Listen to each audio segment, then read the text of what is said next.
Cimerak, sebuah kecamatan di Kabupaten Pangandaran yang berbatasan langsung dengan samudra terbesar ketiga dunia, Hindia, memiliki potensi laut andalan, yakni lobster. Tahun 2014, lobster Indonesia tercatat sebagai 5 terbesar pendulang dolar dari sektor perikanan, yakni lebih dari 40 juta dolar Amerika. Dengan volume 3.500 ton, Indonesia menjadikan Cina dan Taiwan sebagai negara tujuan ekspor terbesar. Namun, apakah potensi ini berhasil mensejahterakan warga di Pangandaran? Harga jual lobster yang tinggi membuat Hendra dan Usep memilih untuk menjadi nelayan lobster. Berbeda dengan nelayan ikan, nelayan lobster terkenal memiliki keterampilan tersendiri. Karena habitat udang laut ini sulit dijangkau. Setiap hari, Usep dan Hendra mengambil lobster di lokasi yang sama. Di Pantai Madasari, sebenarnya ada beberapa titik andalan untuk lobster. Namun, lokasi yang dipilih Usep dan Hendra sungguh tidak biasa. Deburan kencang ombak pantai selatan Jawa selalu menemani langkah kaki mereka dalam meraup rupiah. Untuk mencapai lokasi, Hendra dan Usep harus menuju ujung karang terlebih dahulu. Menurut pengamatan mereka sehari-hari, lobster kerap bersembunyi di dalam laut, tepatnya di bawah Pulau Gundul. Pulau Gundul sendiri berdiri di atas kepungan ombak. Dari daratan, jaraknya tidak jauh, hanya 100 meter. Namun untuk mencapainya, mereka harus menyeberangi arus terlebih dahulu. Usep adalah orang pertama yang mencoba menyeberang ke Batu Gundul. Saat ombak jauh dari jangkauan kedua kakinya, secepat kilat ia berlari menuju pulau.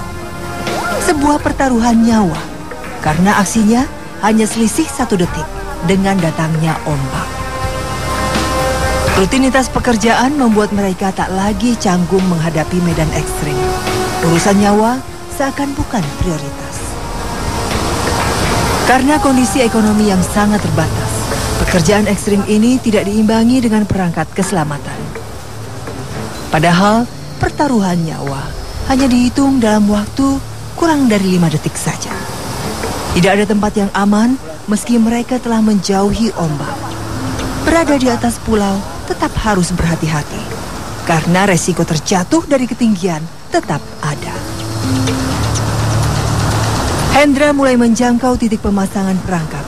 Perangkap yang telah dipasang 1 malam yang lalu harus diperiksa agar lobster tidak kembali lolos atau mati.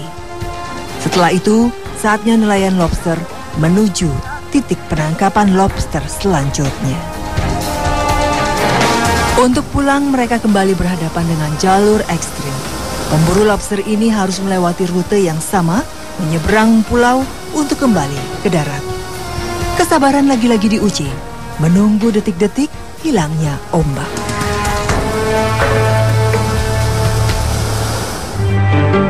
Saya berjumpa Usep dan Hendra yang tengah beristirahat. Bukan istirahat penuh, tangan-tangan mereka tetap bekerja, memperbaiki pintur atau jaring perangkap yang berlubang. Perangkap memang tidak pernah bisa diprediksi usianya. Akibat tersangkut duri lobster atau sobek terkena karang laut. Penasaran dengan kegiatan ekstrim mereka? Siang ini saya mengikuti aktivitas Usep dan Hendra. Menurut Usep, lokasi yang akan dituju nanti akan jauh lebih aman. Kemampuan membaca cuaca dan kondisi laut didapat dari kebiasaan sehari-hari. Saat musim hujan dan ombak besar, banyak lobster yang bersembunyi di sekitar bangunan berongga seperti karang besar. Ya, pemirsa, kalau dari jauh tadi kita melihat pulau ini, itu kecil, tapi ternyata begitu mendekat dalam jarak beberapa meter, kelihatan pulaunya besar. Dan ini adalah salah satu tempat atau lokasi kerjanya para pencari lobster yang ada di pantai selatan Pangandaran. Saya sendiri belum tahu lokasinya di mana, jalannya lewat mana, titiknya di sebelah mana belum tahu. Sekarang kita akan ikutin kegiatannya bapak-bapak di sini. Rasa terkejut sekaligus takut mulai menyerang. Jelas saja, karena hanya ada 1 jalan untuk mencapai batu karang selanjutnya. Sebuah jalan yang berada di antara jurang besar menganga dan berhadapan langsung ke ke arah lautan dalam. Inilah jalur yang dianggap aman, yang rutin dilewati oleh pencari lobster. Namun tidak bagi saya. Saya pikir tangganya tuh nggak se-ekstrim ini, tapi ternyata bener-bener ngadepnya ke laut, ke ombak. Bisa nggak ya? Terus tangganya juga cuma bener-bener sederhana. Bisa nggak ya? Terus serunya gimana? Gitu aja biasa? Untungnya terdapat sebuah tangga untuk mempermudah nelayan lobster naik turun tebing. Namun tangga ini hanya terbuat dari bambu yang diikat ke karang agar tidak berubah posisi. Jarak antara tangga dengan dasar jurang hanya hitungan jengkal. Perlahan tapi pasti, kaki melangkah turun menggapai anak tangga, mengikuti pergerakan kaki Usep yang melangkah turun. Semakin menurun, gemuruh hantaman ombak Laut Selatan Jawa semakin terasa. Rasa takut tak lagi dapat disembunyikan. Konstruksi terasa ringkih dan selalu bergoyang saat dipijak. 30 titian anak tangga akhirnya terlewati. Perjalanan dilanjutkan melewati tangga selanjutnya. Kali ini panjangnya hanya sepertiga dari tangga pertama. Meski pendek, tetap tidak kalah ngerinya. Karena posisi tangga semakin dekat dengan pukulan ombak. Pencari lobster tidak peduli lagi dengan kondisi tangga yang melapuk. Selama masih tegak berdiri dan bisa dipijak, bambu-bambu rusak ini tidak akan diperbaiki atau diganti. Saya tidak bisa membayangkan resiko yang terjadi jika tangga hancur seketika saat dipijak. Sementara mereka tidak pernah memasang perangkat keselamatan apapun pada tubuhnya.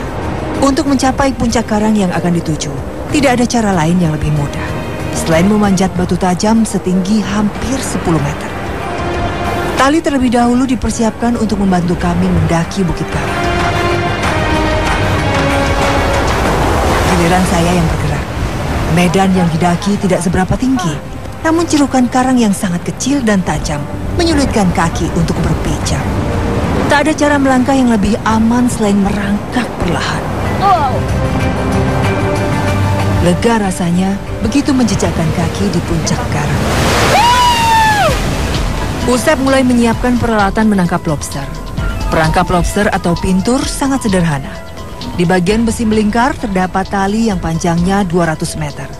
Di ujung lain dipasang batu pemberat. Bagian inilah yang akan dilempar hingga ke dasar laut. Sebelum dilempar, perangkap diberi umpan berupa kerang lintah yang disusun berderet. Setelah semuanya siap, jaring dilempar ke lokasi yang diperkirakan banyak lobsternya. Situasinya sungguh ekstrim saat Usep melemparkan pintur. Posisi kakinya begitu dekat dengan jurang. Benar-benar bukan posisi yang aman. Salah pergerakan sedikit, nyawa yang jadi taruhannya. Cipratan ombak dari permukaan laut kerap mengejutkan kami.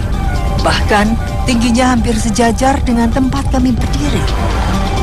Sini nggak ada tempat yang aman deh. Ini makin ke pinggir ombaknya, dan semakin siang ombaknya semakin besar. Jadi benar-benar harus hati-hati. Kadang-kadang ombaknya kalau misalnya kena ke bagian bawah tuh cipratannya sampai atas. Pulaunya langsung geter. Bisa?